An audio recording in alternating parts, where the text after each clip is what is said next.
사람들은 시간이라고 하는 그 공간 속에 우리가 살고 있죠.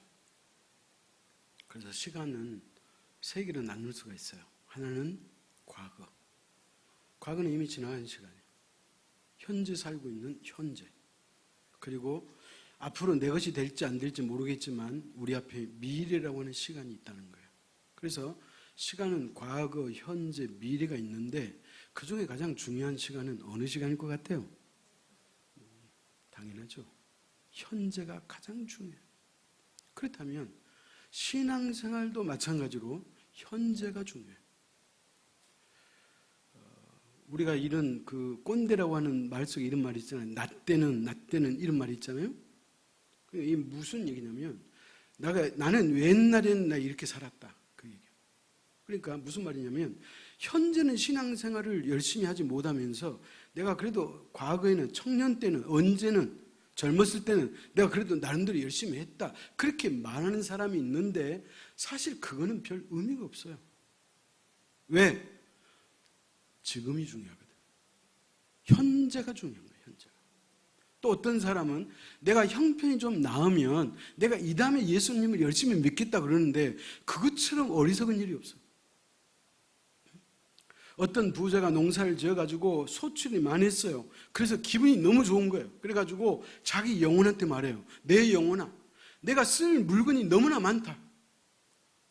너 이제 걱정하지 말고 평안히 먹고 즐기고 행복하게 살아라. 그렇게 이야기하는 거예요. 다시 말하면 뭐예요? 가진 것이 많이 있으니까 사는데 이제 걱정 없다. 이제 편안히 즐겁게 누리고 살자 이 말이잖아요. 그때 하나님이 뭐라 그래요? 어리석은 자야.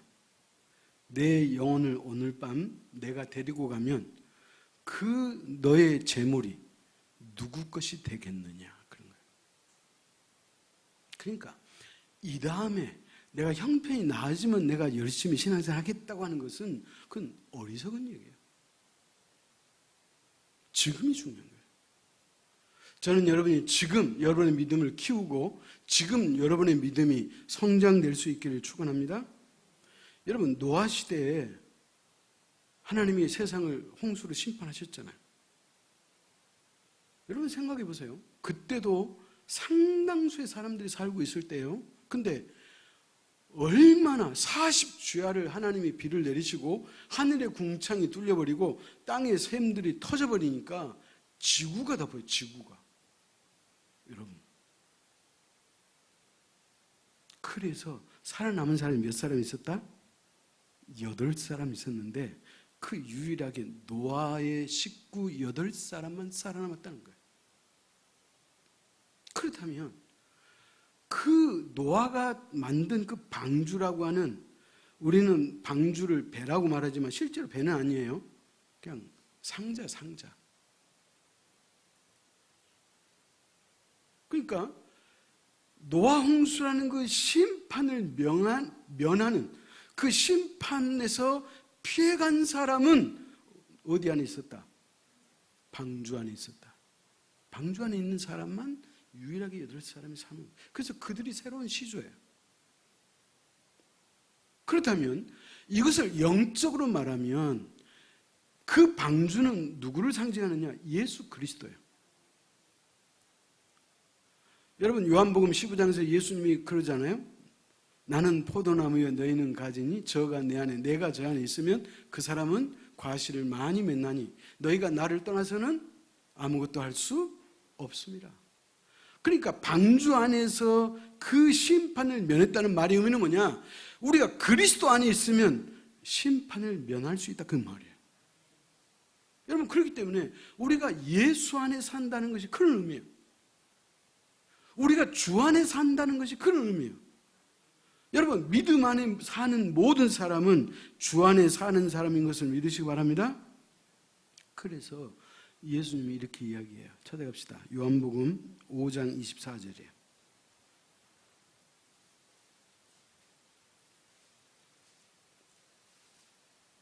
요한복음 5장 24절 같이 읽습니다. 내가 진실로 너희에게 이르노니 내 말을 듣고 또 나 보내신 이를 믿는 자는 영생을 얻었고 심판에 이르지 아니하나니 사망에서 생명으로 옮겼느니라. 자, 어떤 사람이 심판을 받지 않고 사망에서 생명으로 옮겼다 그래요. 어떤 사람이? 나를 믿는 자는. 나는 누구예요? 예수 그리스도. 예수 그리스도를 믿는 자는 심판을 받지 아니하고 사망에서 생명으로 옮겼느니라. 그렇게 말하는 거예요. 여러분, 옮겼단 말은 현재요, 미래요, 과거예요. 옮겼느니라. 과거잖아요. 왜 성경은 과거를 썼을까요? 이미 우리가 지금 천국 가지도 않았는데 이미 하나님은 우리로 하여금 누구든지 예수 그리스도를 믿는 사람은 하나님의 나라로 들어갔다. 그렇게 과거적인 표현을 써서 하신 그 이유가 있다 그랬죠. 뭐예요? 미래이기는 하나 반드시 그렇게 되기 때문에 성경은 과거 용법을 썼다. 그렇게 말하는 거예요. 그래서 성경이 여러 군데 있어요. 다가올 미래를 이미 이룬 것처럼 말씀하는 그 이유는 뭐예요? 반드시 그렇게 된다, 안 된다? 된다고.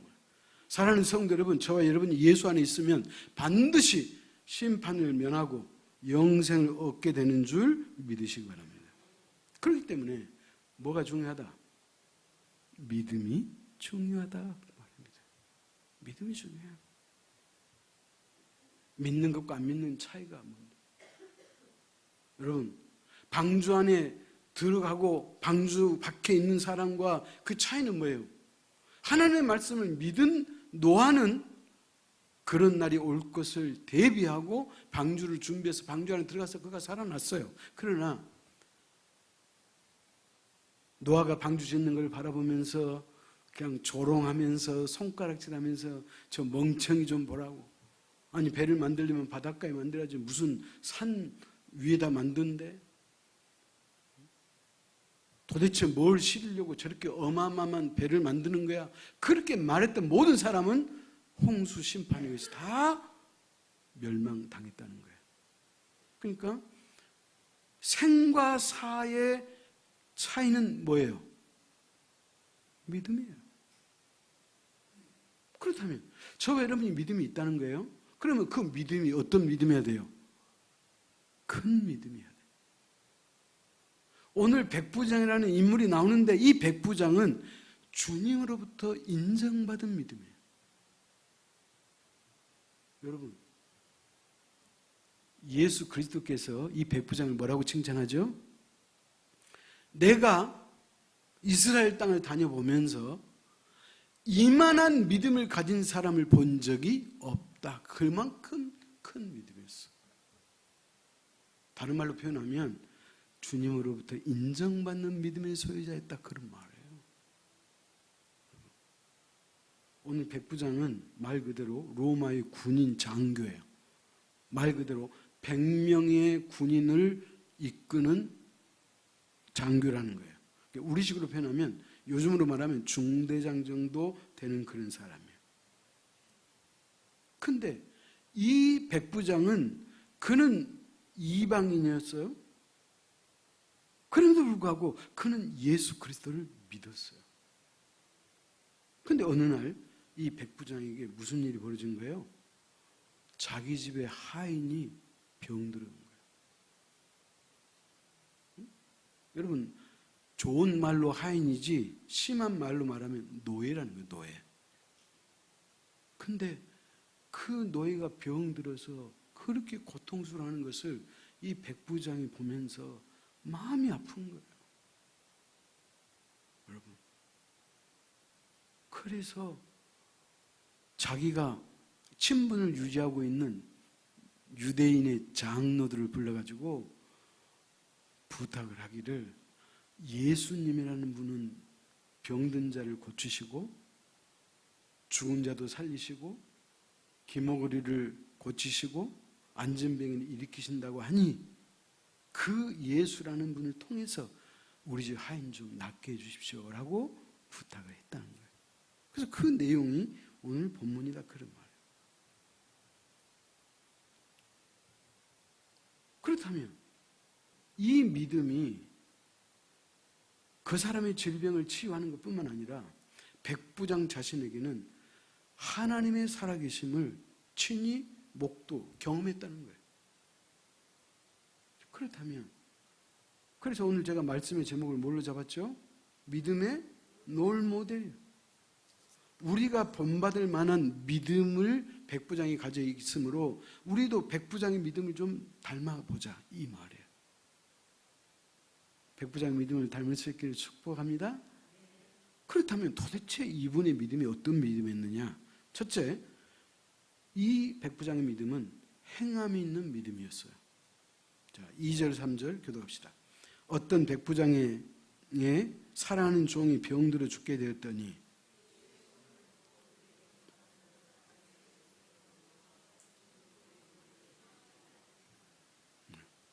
여러분 잘 들어보십시오. 백부장에게 자신에게 종이 있었다 그랬어요. 종의 다른 말은 뭐라 그래요? 노예라는 거예요. 노예. 여러분 노예는 뭐냐면 제가 늘 말씀드리지만은 노예는 사람 취급을 하지 않아요. 노예는 인격이 없어요. 그런데 잘 들어보세요. 2절에 어떤 백부장의 사랑하는 종이 그런 거예요. 노예를 어떻게 한다는 거예요? 사랑한다는 거예요. 이게 행함 있는 믿음이에요. 아니 노예는 뭐냐? 연장이라고 그랬죠. 연장. 농사 짓는 연장이에요. 여러분 심지어 유대 사이에서 그 당시 있었던 말이 있네요. 잘 들어봐요. 소리가 없는 연장이 있고 소리를 내는 연장이 있고 말할 줄 아는 연장이 있었어요. 그러니까 연장은 총 3가지. 자, 소리가 없는 연장은 뭐냐? 꽃갱이, 삽이에요. 소리 없잖아요. 이거 연장이에요. 두 번째, 소리가 있는 연장은 뭐냐? 짐승이에요. 그 다음에 언어가 있는 연장이 누구예요? 노예예요. 노예. 그러니까 똑같아요. 그러니까 연장은 사람이 아니에요. 도구예요. 그러니까 노예를 데리고다가 일을 시켰는데 이 친구가 병들어 죽게 됐거나 아니면 나이가 들면 그냥 갖다 버리면 돼요. 아무 문제가 없어요. 왜? 연장이니까. 그런 노예를 이 백부장이 어떻게 했다는 거예요? 사랑하는 종이 그런 거예요. 그러니까요. 이것은 그 당시 사회에서 있을 수 없는 말이에요. 감히 어느 누가 노예를 사랑한다고 말할 수 있겠게. 그러니까 예수님이 내가 유대 사회를 돌아다녀 봤지만 이 사람만한 믿음을 내가 만나보지 못했다고 할 만큼 그러니까 이 대단한 사람이에요. 근데 이 종이 어떤 병에 걸렸냐? 중풍병에 걸렸어요. 찾아갑시다. 마태복음 8장 6절에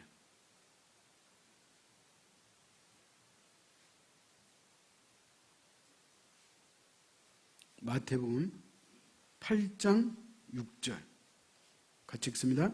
이르되 주여 내 하인이 중풍병으로 집에 누워 몹시 괴로워하나이다. 이것을 뭐라고 말하냐면 병행구절이라고 그래요. 그러니까 이 백부장의 이야기가 마태복음에도 기록되어 있고 누가복음에도 기록되어 있어요. 왜? 예수님이 제자를 썼으니까 자기들이 경험한 그 똑같은 얘기를 자기들의 경험에 의해서 쓴 거예요. 그러니까 마태복음이나 누가복음이나 이 같은 얘기를 병행구절 그래요. 그러니까 누가복음에는 병명이 나와 있지 않지만 마태복음을 봤더니 아, 이 사람이 중풍병이네 알 수 있다는 거예요. 자, 그런데 중풍병은 지금도 무서운 병이에요. 그 당시에는 뭐 여지없죠. 고칠 수 없는 병이에요. 그런데 이 병을 고쳐달라고 뭐예요? 자기들이 친분을 쌓고 있던 장로들에게 부탁한 거예요. 그런데 잘 봐요. 그러면 여러분 유대인의 장로하고 로마의 백부장은 소위 말하면 그 당시 그 관습에 의하면 천적이에요. 천적. 원수지간이에요. 왜? 로마 군인은 속국으로 생각하고 속국의 그 국민들을 지배하는 장교거든. 더 쉬운 얘기로 말하면 옛날에 일본 순사가 우리 조선에 와서 어떤 짓을 했는지 우리 다 알고 있잖아요. 그런 관계예요. 근데 상종을 하지 않는 유대인의 장로가 그 백부장의 간청을 듣더니 마치 자기 일처럼 나서서 해주고 있어요. 그러니까 이 관계가 어떤 관계예요? 아주 좋은 관계라는 거예요. 천적인 관계가 아니고 아주 좋은 관계예요. 근데 그 장로들이 예수님을 만나가지고 뭐라고 얘기했는지 찾아갑시다. 오늘 보면 4절 5절 교도합시다. 이에 그들이 예수께 나와 간절히 구하여 이르되 이 일을 하시는 것이 이 사람에게는 합당하나이다.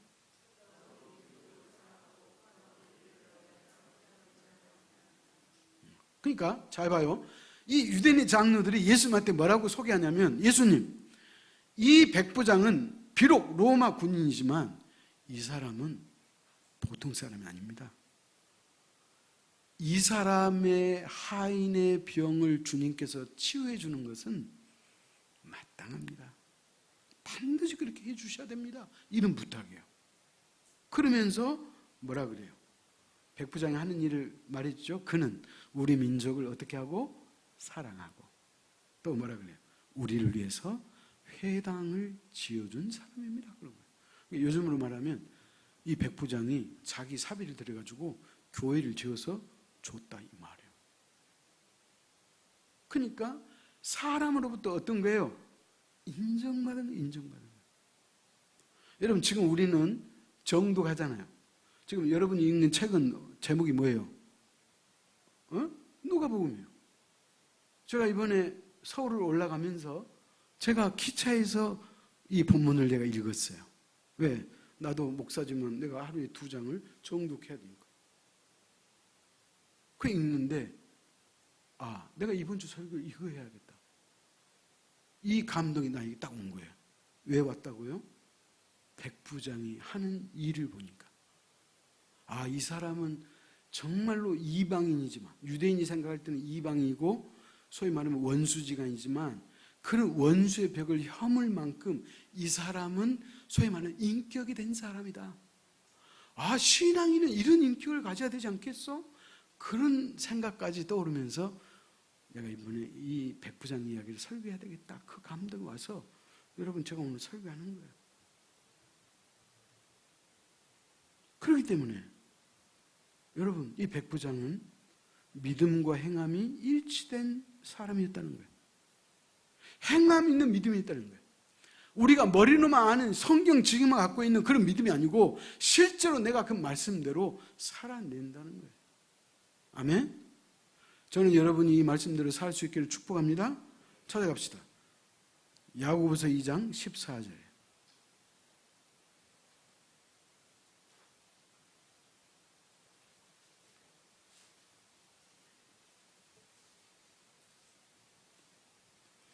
저는 야고보서 2장 14절을 읽고 여러분이 17절을 읽습니다. 내 형제들아, 만일 사람이 믿음이 있노라 하고 행함이 없으면 무슨 유익이 있으리요? 그 믿음이 능히 자기를 구원하겠느냐? 행함이 없는 믿음은 믿음이 아니다, 그 말이에요. 이 말의 의미는 뭐예요? 실제로 우리가 믿음대로 살아라, 성경이 그렇게 말씀하는 거예요. 그렇기 때문에 우리가 하나님 말씀대로 살아야 되지 않겠어요? 아멘? 요한일서 4장 20절입니다. 제가 읽습니다. 누구든지 하나님을 사랑하느라 하고 그 형제를 미워하면 이는 거짓말하는 자니 보는 바 그 형제를 사랑하지 아니하는 자는 보지 못하는 바 하나님을 사랑할 수 없느니라. 너무나 쉬운 말씀이잖아요. 우리가 형제를 사랑하지 않으면, 보이는 형제를 사랑하지 않으면 그 사람은 보이지 하나님을 사랑한다고 하는 말이 다 거짓말이다, 이런 말이에요. 너가 정말로 하나님을 사랑한다면 형제를 사랑해야 한다, 이 말이에요. 그러므로 믿음은 행함 있는 믿음이 살아있는 믿음이요 능력의 믿음인 것을 믿으시기 바랍니다. 그 다음에 두 번째로 백부장의 믿음은 어떤 믿음이었느냐? 겸손함이 있는 믿음이었다, 그렇게 말해요. 겸손한 믿음이었어. 6절 7절 교도합시다. 예수께서 함께 가실새 이에 그 집이 멀지 아니하여 백부장이 벗들을 보내어 이르되 주여 수고하지 마옵소서 내 집에 들어오심을 나는 감당하지 못하겠나이다.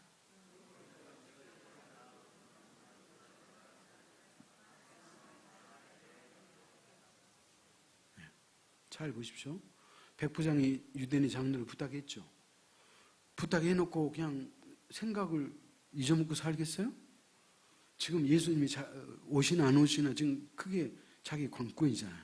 그러니까 유대인의 장로를 부탁을 하고 지금 상황이 어떻게 돌아가는가를 늘 이 백부장은 지금 그 정보를 보고받는 거예요. 근데 듣자 하니 그 주님이 진짜로 자기 집에 오신다는 거예요. 너무나 깜짝 놀란 거예요. 자기 집 하인을 고치려면 주님이 오시는 것은 맞아. 근데 막상 주님이 오신다고 그러니까 걱정이 생긴 거예요. 어떤 걱정일까요? 나는 이 주님을 감당할 수 없다는 그런 표현을 썼거든요. 그 말의 의미는 뭐냐? 하나님이 어떤 분인데, 주님이 어떤 분인데, 이 우주 만물을 창조하신 분이잖아요. 근데 그분이 자기 집에 온다는 것은 주님 앞에 자기를 생각해 보면 자기는 죽을 수밖에 없는 죄인이에요. 자기가 여지껏 살아온 인생을 되돌아보면 다 헛된 것이고 다 못된 짓만 한 것 같은 그런 자기의 그 연약함, 자기의 그동안의 악함이 보였다는 거예요.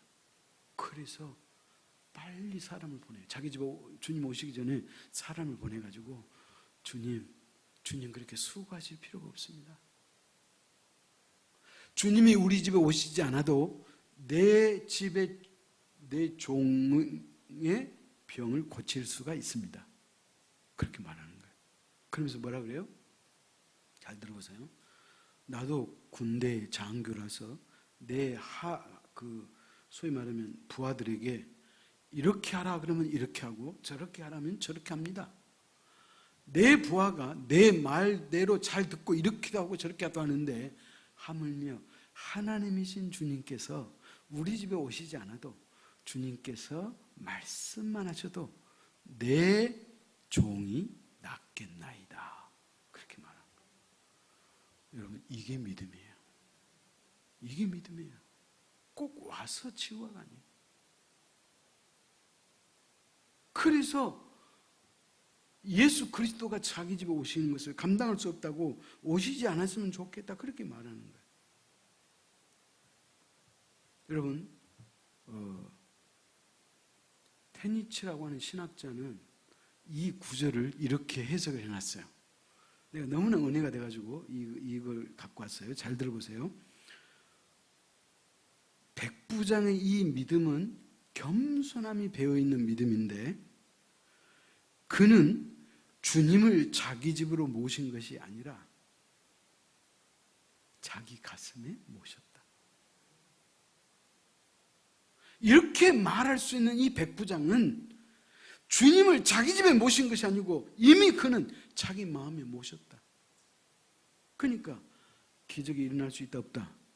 기적이 일어날 수 있다. 그 말이에요. 사랑하는 우리 제일교회 성도 여러분이요, 제가 늘 말씀드리지만 우리가 신앙생활을 한다는 것은 하나님과 상대한다는 거예요. 아멘? 신앙은 하나님과의 관계, 사람과의 관계라고 그랬죠? 그러니까 신앙생활을 한다는 것은 하나님을 상대한다는 거예요. 그러면 그 하나님은 어떤 분이에요? 이 우주 만물을 창조하신 분이에요. 사람을 흙으로 빚으시고 그 코에 생기를 후 하고 불어넣으시니 사람이 생명됐어요. 그 하나님은 사람을 죽이기도 하시고 살리기도 하시는 거예요. 그 하나님은 우리를 음부에 집어넣기도 하시고 음부에 있는 저와 여러분을 그 집어내시기도 하시는 분이에요. 아멘?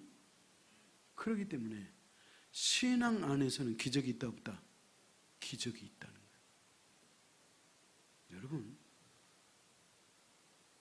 신앙 안에는 기적이 있어요. 기적은 뭐예요? 사람이 할 수 없는 일이 일어날 수 있다 이 말이에요. 그렇기 때문에 오늘 이 백부장의 이 믿음이 자신을 구원하는 것뿐만 아니라 그 자기 집의 종까지 구원했음을 믿으시기 바랍니다.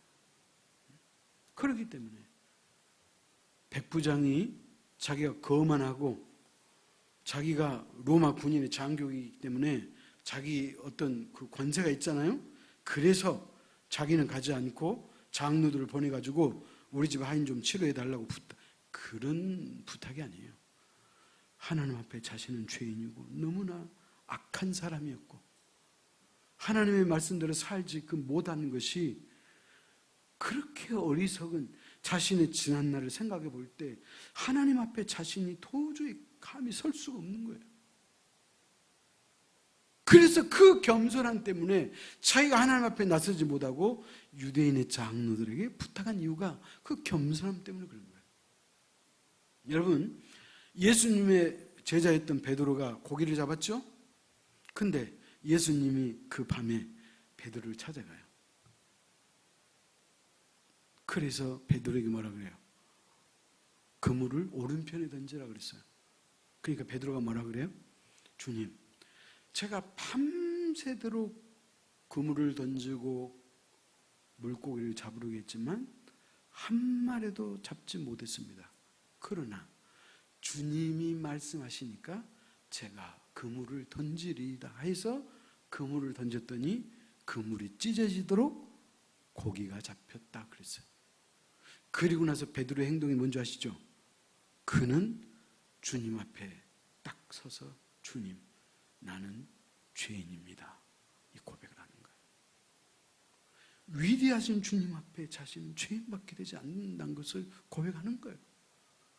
여러분, 이게 신앙인이고 이게 믿음이에요. 그러니까 이 백부장은 하나님 앞에 자신을 한껏 낮춘 사람이에요. 아멘? 야고보서 4장 6절 제가 읽습니다. 그러나 더욱 큰 은혜를 주시나니 그러므로 일렀으되 하나님이 교만한 자를 물리치시고 겸손한 자에게는 은혜를 주신다 하였느니라. 하나님은 교만한 자는 물리치는 거예요. 그러나 겸손한 자는 하나님께서 은혜를 주신다. 긍휼함을 주시고 능력을 베풀어 주시는 줄 믿으시기 바랍니다. 그렇기 때문에 여러분, 겸손할 수 있기를 축원합니다. 겸손의 사람 한 사람만 더 제가 이야기할게요. 그 사람은 누구냐? 다윗이에요. 다윗은 그의 인생이 파란만장했잖아요. 근데 그는 자신의 지난 날을 되돌아볼 때 정말 자기는 부족하고 연약한 사람인 것을 자신은 여실히 알았어. 찾아갑시다. 역대상 17장 16절이에요.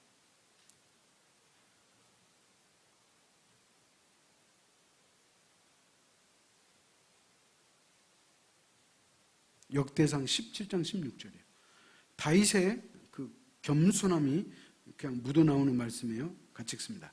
다윗 왕이 여호와 앞에 들어가 앉아서 이르되 여호와 하나님이여 나는 누구이오며 내 집은 무엇이기에 나에게 이에 이르게 하셨나이까. 이 말은 의미 이거예요. 하나님, 도대체 나는 누구이며 우리 집은 도대체 무엇입니까? 이 말의 의미는 뭐예요? 나는 죄인이고 우리 집 가문은 비천한 가문이고 나는 기껏해야 양을 치는 목동이 지나지 않는데 하나님께서 무엇을 보시고 저에게 이스라엘 왕으로 삼아주셨습니까? 나는 부족한 것밖에 없습니다. 이 고백을 했다 그 말이에요. 그러니까 다윗처럼 저 여러분도 이 겸손함이 있어야 되는 줄 믿으시기 바랍니다. 우리가 하나님 앞에 겸손할 때 하나님의 역사가 일어나고 기적이 나타나는 줄 믿으시기 바랍니다. 그 다음 마지막 세 번째, 백부장의 믿음은 어떤 믿음이었냐? 말씀 중심의 믿음이었어요. 그러면 지금 제가 앞전에 두 믿음에 대해서 설명했죠. 행함 있는 믿음, 겸손한 믿음, 이 두 가지 믿음도 중요하지만 이것보다 더 중요한 믿음은 뭐냐? 말씀 중심의 믿음이 가장 중요하다 그 말이에요. 왜 그럴까요? 오늘 보면 3절에 그 내용이 나와 있어요. 3절 같이 읽습니다. 예수의 소문을 듣고 유대인의 장로 몇 사람을 예수께 보내어 오셔서 그 종을 구해 주시기를 청한지라. 잘 들어요. 핵심 키워드가 뭐냐?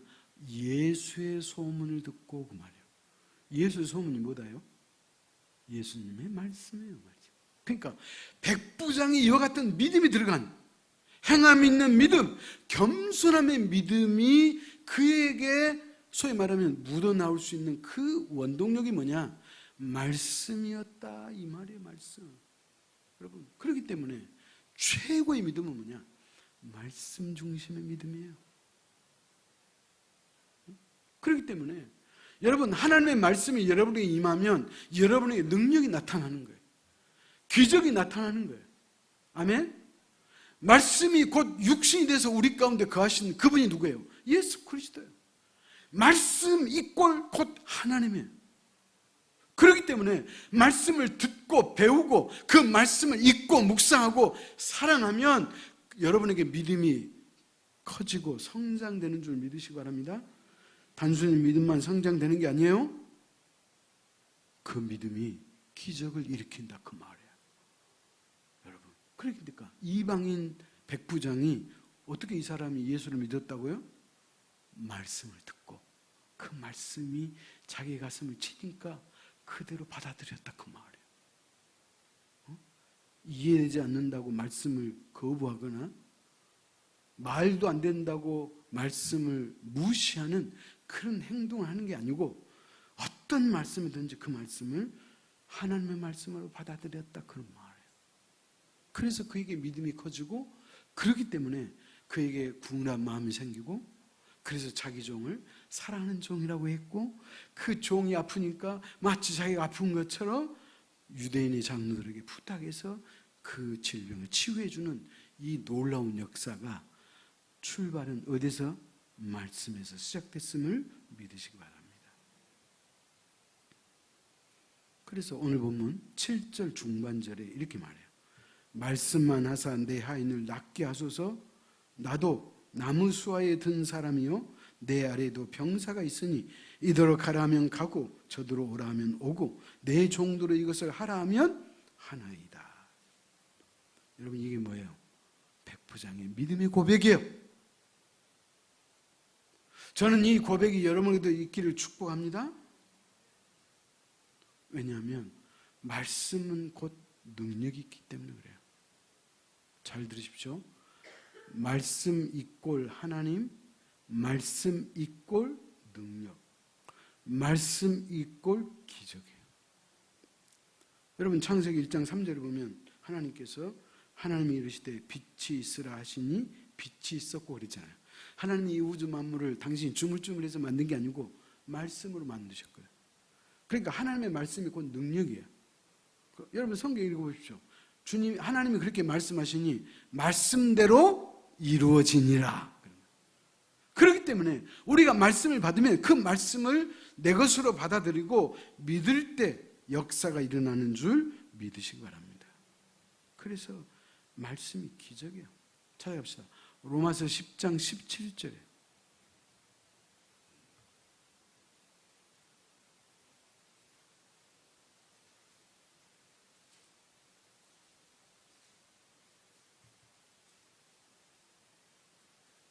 로마서 10장 17절 시작. 그러므로 믿음은 들음에서 나며 들음은 그리스도의 말씀으로 말미암느니라. 자, 여러분, 믿음이 성장하고 크고 그래서 그 믿음을 통해서 하나님의 기적을 맛보고 싶죠. 그러면 오늘 로마서 10장 17절이 그 비결을 설명해 준 거예요. 믿음은 어디에서 난다? 들음에서 나는 거예요. 하나님 말씀을 듣는 거예요. 그렇기 때문에 우리가 예배 드릴 때마다 이 강단에서 선포되는 하나님의 말씀을 여러분이 듣는 거잖아요. 여러분, 말씀을 들어야지 여러분 믿음이 성장하는 거예요. 그 다음에 그 들음은 뭐를? 그리스도의 말씀으로 말미암느니라. 그렇기 때문에 설교자가 하나님의 말씀을 해야지 다른 얘기를 하면 안 되는 거예요. 그래서 그 말씀이 우리의 믿음을 키우는 거예요. 여러분, 뒤에 무대하는 사람이 있었잖아요. 그죠? 이 사람은 위대한 부흥사예요. 이 사람은 목사가 아니에요. 근데 위대한 부흥사예요. 그가 위대한 부흥사가 된 그 이유가 뭐가 있느냐? 그가 예수 그리스도를 믿고 이제 그 신앙인이 됐어요. 그래서 그는 열심히 기도를 했어요. 자신을 위해서. 근데 어느 순간에 보면 넘어져 있는 거예요. 실수하고 죄 짓고 있는 거예요. 그래서 너무나 그게 힘들었어요. 그래서 그가 말씀을 듣기 위해서 부흥 집회를 열심히 다녔어요. 근데 그 부흥 집회를 다닐 때 은혜를 받았는데 그 은혜는 또 오래가지 않는 것을 알았어요. 그래서 자기 자신을 실망했어요. 그래서 그의 책에 보면 심지어 그는 이렇게까지 얘기했어요. 나는 혹시 양심의 화인을 받은 사람이 아닌가, 그렇게까지 생각했다는 거예요. 양심의 화인을 받았다는 것은 어떤 말이에요? 하나님의 말씀이 자기 속에 들어올 수 없는, 소위 말하면 구원받지 못하는 사람이 아닌가까지 생각했다는 거예요. 그러다가 아까 읽었던 로마서 10장 17절을 읽는 거예요. 믿음은 들음에서 나고 들음은 하나님의 말씀으로 말미암느니라. 그래서 D.L. 모디가 그때부터 하나님의 말씀을 파기 시작한 거예요. 그리고 나서 그는 위대한 부흥사가 됐어요. 그가 전 세계에서 가장 많은 사람에게 복음을 전했다고 후세 사람들은 평가해요. D.L. 모디가 전도한 사람이 무려 200만 명 정도 됐다, 그렇게 말하는 정도예요. 근데 그 시카고에 가면 D.L. 무디 신학교가 있고 그 D.L. 무디 박물관이 있는데 D.L. 무디가 봤던 성경책이 있다 그래요. 근데 그 낡은 성경책 가운데 성경책 여백에 영어로 TP라고 하는 약자를 써놓고 이렇게 소위 말하는 동글뱅이를 해놓은 표시가 있대요. 근데 그 TP가 뭐냐? TP가 테스트 프라브드라는 거래요. 뭐냐? 이 말씀은 내가 실험을 하고 입증했다. 이 하나님의 말씀은 진짜 말씀대로 이루어졌다라고 하는 검증된 것을 TP로 약자로 써놨다는 거예요. 근데 그 D.L. 무디 성경을 보면 그 TP라는 약자가 온통 써 있더라는 거예요. 이 말이 뭐예요? 하나님의 말씀은 그대로 이루어졌다, 이런 말. 그러므로 사랑하는 성도 여러분, 결론입니다. 우리가 인생을 살다 보면 때때로 어려운 일이 있어요. 고난이 있고 힘듦이 있고 마음대로 안 될 때가 있고, 어떨 때는 우울할 때가 있고, 어떨 때는 가슴 아플 때가 있고, 어떨 때는 누구에게 말할 수 없는 혼자만 끙끙 앓고 있는 그런 문제들도 있을 수 있어요. 그러나 우리가 이 문제를 안고 있을 이유는 없죠. 우리의 치료자가 되신 하나님께 우리의 문제를 아뢰는 거예요. 아멘? 그렇다면 우리가 어떻게 해야 될까요? 하나님의 말씀을 붙드는 거예요. 10월 한 달이 얼마나 좋습니까? 목사가 여러분에게 성경을 같이 읽자고 말씀을 했지만, 여러분 이 말씀을 통해서 여러분에게 기적이 나타날 줄 믿으시기 바랍니다. 여러분에게 놀라운 역사가 일어날 줄 믿으시기 바랍니다. 그러므로 오늘 백부장이 하나님의 말씀을 듣고 주님의 소문의 말씀을 듣고 그에게 변화가 왔고 기적이 일어났던 것처럼 오늘 저와 여러분에게도 행함이 있는 믿음, 겸손한 믿음, 말씀 중심의 믿음을 통해서 반드시 기적을 맛볼 수 있기를 축원합니다. 기도하겠습니다. 하나님 아버지, 오늘 또 백부장의 믿음을 통해서 하나님은 무엇 때문에 백부장에게 기적을 일으켰으며 백부장이 믿음대로 되도록 하셨는가를 우리가 생각해 볼 때 그에게는 세 가지 비결이 있었음을 우리가 깨닫습니다. 주님, 먼저 백부장처럼 겸손할 수 있도록 은혜를 베풀어 주옵소서. 나는 죄인이요, 나는 어리석은 자요, 나라고 하는 존재는 참으로 미약한 존재인 것을 우리가 이미 깨닫고 결론을 냈사오니, 그러므로 우리는 절대적으로 하나님만 의지할 수 있는 그런 겸손한 자가 되도록 축복하여 주옵소서. 뿐만 아니라 아버지 하나님, 또 우리는 하나님으로부터 말씀을 배웠다면 그 말씀을 반드시 삶 속에서 실천할 수 있도록 은혜를 베풀어 주옵소서. 그리고 이 믿음이 계속해서 자라고 성장하기 위해서는 우리가 말씀을 먹는 방법밖에 없음을 깨닫습니다. 오늘 백부장이 말씀 중심으로 살았듯이 우리의 육체를 위해서 매일매일 일용할 양식을 먹어야 살듯이 우리의 영혼은 하나님의 말씀을 먹어야 살 수 있음을 깨닫고 하루도 빠짐없이 말씀을 먹고 읽고 듣고 배우는 복된 자가 되도록 우리 모두를 축복하여 주옵소서. 예수님의 이름으로 기도하옵나이다. 아멘.